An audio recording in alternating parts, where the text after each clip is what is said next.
প্রিয় ভিউয়ার্স, আজ আপনাদের এই মুহূর্তে সবচেয়ে আতঙ্কিত সংক্রামক রোগ কোভিড ওমিক্রন এক্সপিভি সম্পর্কে প্রাথমিক ধারণা দেওয়ার চেষ্টা করব।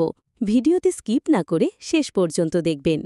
এ ধরনের আপডেট বিষয়ে জানতে আমাদের চ্যানেল সাবস্ক্রাইব করুন এবং লাইক কমেন্ট করে পাশে থাকুন। তাহলে আর দেরি না করে শুরু করছি।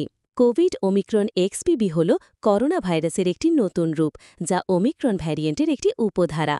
এটি মূলত ভাইরাসের পরিবর্তিত রূপ, যা সংক্রমণের হার বাড়াতে পারে এবং কিছু ক্ষেত্রে পূর্ববর্তী ভ্যারিয়েন্টগুলোর তুলনায় বেশি সংক্রামক হতে পারে। ওমিক্রন এক্সপিভির বৈশিষ্ট্য: এটি ওমিক্রনের অন্যান্য উপধারার তুলনায় বেশি সংক্রামক হতে পারে। সংক্রমণের হার তুলনামূলকভাবে দ্রুত বৃদ্ধি পেতে পারে। পূর্ববর্তী সংক্রমণ বা টিকার মাধ্যমে অর্জিত প্রতিরোধ ক্ষমতা কিছুটা কম কার্যকর হতে পারে।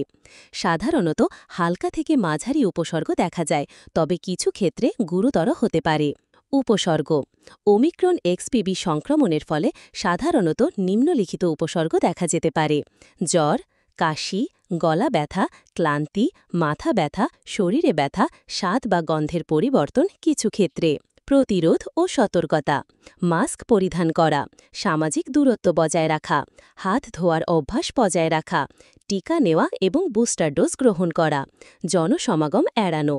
কোভিড ওমিক্রন এক্সপিভি সম্পর্কে আরও বিস্তারিত তথ্য পাওয়া গেছে।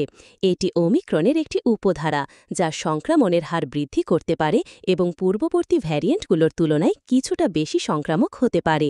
গবেষণা ও চিকিৎসা: ওমিক্রন এক্সপিভির বিরুদ্ধে কার্যকর চিকিৎসা ও প্রতিরোধ ব্যবস্থা নিয়ে গবেষণা চলছে। কিছু গবেষণায় দেখা গেছে এই ভ্যারিয়েন্টটি পূর্ববর্তী টিকা ও সংক্রমণের বিরুদ্ধে কিছুটা প্রতিরোধ করে তুলতে পারে। চিকিৎসকেরা পরামর্শ দিচ্ছেন উপসর্গ দেখা দিলে দ্রুত পরীক্ষা করানো এবং প্রয়োজনীয় চিকিৎসা গ্রহণ করা উচিত। আমাদের পরামর্শ হচ্ছে, আপনার এই রোগের লক্ষণ দেখা দেয়, তাহলে ভয় না পেয়ে মহান আল্লাহর ওপর ভরসা রাখুন আর চিকিৎসকের পরামর্শ নিন। ইনশাআল্লাহ সুস্থ হয়ে যাবেন।